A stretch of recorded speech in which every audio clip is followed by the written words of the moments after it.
Teenage Mutant Ninja Turtles: The Last Ronin is getting a rated R live action adaptation.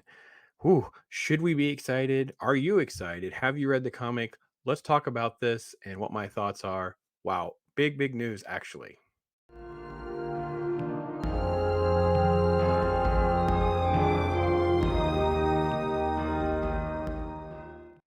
right, I am Pops, and yes, Last Ronin is probably one of my top five comics of the last few years. It's extremely rereadable, extremely interesting and dynamic towards the legacy of the Ninja Turtles. It kind of is a lot of throwback to the original stuff, and then kind of moves it forward through a new era.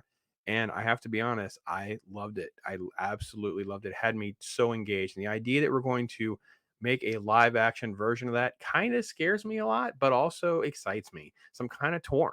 So I want to break down this story with you guys a little bit because it actually came from The Hollywood Reporter. So Tyler Burton Smith, who co-wrote the upcoming action film Boy Kills World, is writing the script for this and is said to quote have a high body count. This is quote the Hollywood Reporter, and it says after the success of last year's animated film, the Teenage Mutant Ninja Turtles Mutant Mayhem. I'll put my link in the description for my review of that. And it's that Paramount's trying to keep their turtle power going.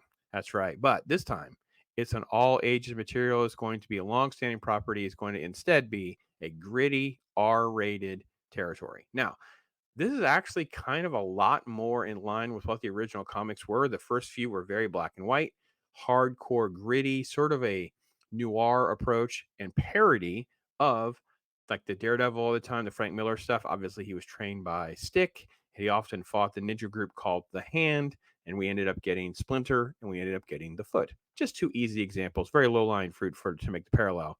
But Last Ronin actually came out a couple years ago by IDW, and now we're going to get a live action version of that. All right, Smith, who co-wrote the rated R Boy Kills World that I mentioned, also wrote the 2019 Chucky Child's Play project. Walter Hamada is said to be producing. If you remember Hamada, he's tied to the complete disaster over at HBO and Warner and DCEU and all that kind of stuff. So Hamada's kind of got a lot of mess on his hands. He's going to be in this. He's going to be working through New Line, taking on this rank. And Last Ronin is said to quote be about terrifying as the Turtles can get. Set in a totalitarian future New York City, the comic miniseries told of how the Turtles and Master Splinter are killed off one by one by the grandson of the villainous Shredder and the synthetic ninjas. One turtle manages to survive, barely, and vows to exact bloody vengeance. One trick of the book is that it wasn't clear for at least a while which of the turtles lived, and as the survivor has a weapon because he has weapons of all four. So if you have never read the comic, I'm not going to get into major spoilers quite yet. I just want to say it's so well done, and you're so engaged in sort of like the mystery of it because the ninja has a black mask, and you see the different colored masks. You see the weapons, and some of them are shattered, yet he has all four of them. And he's speaking in a way that you don't really know which turtle he is. And actually, because of the personality and the setting of the situation, you tend to lean towards certain turtles over another, and it kind of makes for a good intrigue. It really did, and I really enjoyed how the story went. All right, so let's go on. Co-creator Kevin Eastman wrote it with Tom Waltz. It's talking about the timeline here with IDW publishing these books from 2020 to 2022.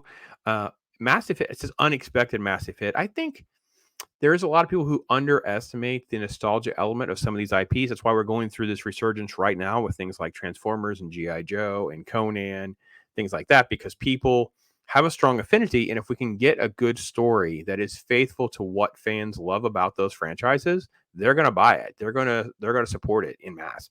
I think if this book, in fact, I got to be honest, if I were Smith and I was pitching my script, I would say, look, Eastman and Waltz already did it. Let's do what Snyder did with 300, and let's just adapt the book. Let's just use the storyboard. Let's get it done. Let's figure out how to make this as faithful as possible and let the chips fall where they may. I got to be honest.